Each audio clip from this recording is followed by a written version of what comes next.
Hi friends, welcome to our channel Chillamma creation. இன்றைக்கி நம்ம சேனலில் என்ன பார்க்க போகிறோன்னா ஒரு யூஸ்ஃபுல்லான வீடியோ தாங்க பார்க்க போகிறோம். நீங்களே கண்டுபிடிச்சிருப்பீங்க. நம்ம டெய்லி கிச்சனில் யூஸ் பண்ணுற எண்ணெய் பாட்டில் நம்ம ஒவ்வொரு எண்ணெய்க்கும் ஒரு பாட்டிலில் வச்சு யூஸ் பண்ணுவோம். அது பார்த்திங்கன்னா நம்ம அப்புறம் கழுவிக்கலாம்னு நம்ம சில நாள் தள்ளி போட்டுகிட்டே வருவோம். அது பார்த்திங்கன்னா நாளாக ஸ்ட்ரெயின் அதிகமாகி இந்தமாதிரி ரொம்ப எண்ணெய் பிசுக்காக இருக்கும். இந்த எண்ணெய் பாட்டில் பார்த்தீங்கன்னா கரிசலாங்கண்ணி நான் தேங்காய் எண்ணெயில் காய்ச்சி வச்சு யூஸ் பண்ண எண்ணெய். அதனால தான் அடியில் பார்த்தீங்கன்னா வண்டல் மாதிரி கொஞ்சம் தேங்கி இருக்குது. இந்த மாதிரி எண்ணெய் பிசுக்கு அதிகமாக உள்ள பாட்டிலை கை வலிக்க தேய்ச்சி கஷ்டப்படாமல் எப்படி ஈஸியாக க்ளீன் பண்ணுறதுங்கிறது தான் இந்த வீடியோவில் பார்க்க போகிறோம். ஃபஸ்ட்டு ஸ்டெப் என்னென்னு பார்த்தீங்கன்னா 1 டேபிள் ஸ்பூன் அளவு அரிசி எடுத்திருக்கேன். நான் சாப்பாட்டு அரிசி எடுத்திருக்கேன். பச்சரிசியும் எடுத்துக்கலாம். இந்த அரிசியை பாட்டில் உள்ளே போட்டுக்கலாம். ஸ்டெப் நம்பர் 2 என்னன்னு பார்த்தீங்கன்னா அரிசி மாவு எடுத்துக்கலாம். அரிசி மாவு ஒரு 2 டேபிள் ஸ்பூன் அளவு நான் எடுத்திருக்கேன். அதை இப்போ இந்த பாட்டிலில் ஆட் பண்ணிக்கலாம். நீங்கள் வீட்டில் எந்த அரிசி மாவு இருக்கோ அதை யூஸ் பண்ணிக்கலாம். எதுவாக இருந்தாலும் ஓகே தான். ஸ்டெப் நம்பர் 3 என்னன்னு பார்த்தீங்கன்னா 2 மூடி அளவு வினீகர் எடுத்துக்கலாம். இதையும் பாட்டிலில் ஆட் பண்ணிக்கலாம். இந்த பாட்டில் பார்த்தீங்கன்னா 1 லிட்டர் அளவு பாட்டில். அதனால் நான் இதுக்கு தேவையான அளவு தண்ணி ஒரு கொதி விட்டு எடுத்துக்கிறேன். ரொம்பவே கொதிக்க விட தேவையில்லை. இந்த பாட்டிலுக்கு தேவையான தண்ணியை நல்லா சூடு பண்ணி இதில் ஊற்றிக்கலாம். தண்ணி ஃபில் ஆனதுக்கப்புறம் மூடியை போட்டு இந்த பாட்டிலை மூடி விட்டுக்கலாம். 4-5 தடவை நல்ல பாட்டிலை குலுக்கி விட்டுட்டு அரை மணி நேரம் அப்படியே ஊற விட்டுக்கலாம்.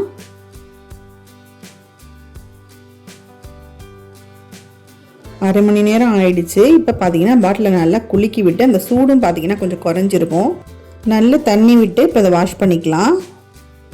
எவ்வளோ அழுக்கு வந்திருக்கு பாருங்கள். நம்ம நார்மலாக பார்த்தீங்கன்னா வாட்டர் பாட்டில்ஸ்லாம் ப்ரஷ்ஷு உள்ளே விட்டு நல்லா க்ளீன் பண்ணுவோம். இப்போ அந்தளவுக்குலாம் ப்ரஷ் கூட நம்ம எதுவுமே யூஸ் பண்ண தேவையில்ல.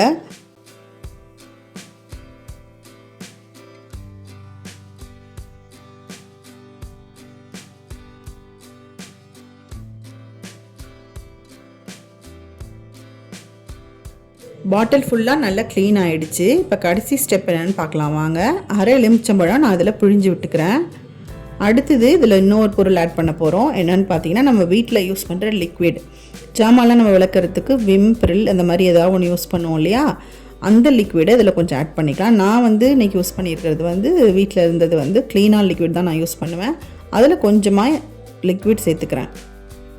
லெமனும் இந்த லிக்விடும் போட்டு நல்லா தண்ணியை ஃபுல்லாக ஊற்றி பாட்டில் ஃபுல்லாக ஊற்றி ஒரு 5-10 நிமிஷம் ஊற விட்டால் போதும்.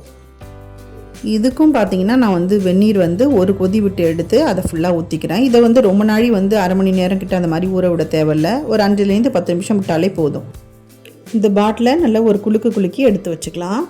பாட்டிலுக்கு உள்ளே இருக்கிற எல்லா எண்ணெய் பிசுக்கையும் நல்லா க்ளீன் பண்ணி எடுத்தாச்சு. இப்போ பாட்டிலுக்கு வெளியே பார்த்தீங்கன்னா நம்ம கையை பிடிச்சி எடுத்து யூஸ் பண்ணுறப்போ கொஞ்சம் எண்ணெய் பிசுக்கு இருக்கும்.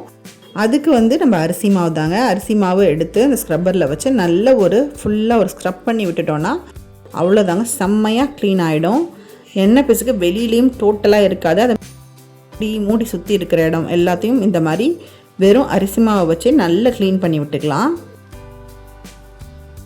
நல்லா ஃபுல்லாகவே ட்ரை ஆகிடும். உங்களுக்கு எங்கெங்கெல்லாம் வெளிப்பக்கம் எண்ணெய் பிசுக்கு இருக்கோ நல்லா தேய்ச்சி விட்டுக்கலாம். அதே மாதிரி பாட்டில் மூடியையும் நல்லா ஸ்க்ரப்பர் போட்டு தேய்ச்சி நல்லா க்ளீன் பண்ணி எடுத்துக்கலாம். அவ்வளோதாங்க, 4 ஸ்டெப் ப்ராசஸ் முடிஞ்சுது.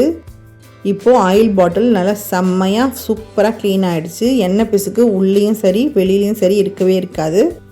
இந்த மெத்தடை நீங்களும் எண்ணெய் பாட்டிலுக்கு யூஸ் பண்ணி பாருங்கள். வீட்டில் எண்ணெய் பாட்டில் இல்லை கண்ணாடி பாட்டிலுக்கு மட்டும் இல்லை, பிளாஸ்டிக் பாட்டிலுக்கும் இது நல்லாவே ஒர்க் அவுட் ஆகும்.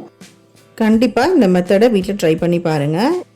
இந்த வீடியோ உங்களுக்கு ரொம்பவே யூஸ்ஃபுல்லாக இருக்கும்னு நினைக்கிறேன். இந்த வீடியோ உங்களுக்கு யூஸ்ஃபுல்லாக இருக்குன்னு நினச்சிங்கன்னா இந்த வீடியோ உங்களுக்கு பிடிச்சிருந்ததுன்னா லைக் பண்ணுங்கள், ஷேர் பண்ணுங்கள், கமெண்ட் பண்ணுங்கள்.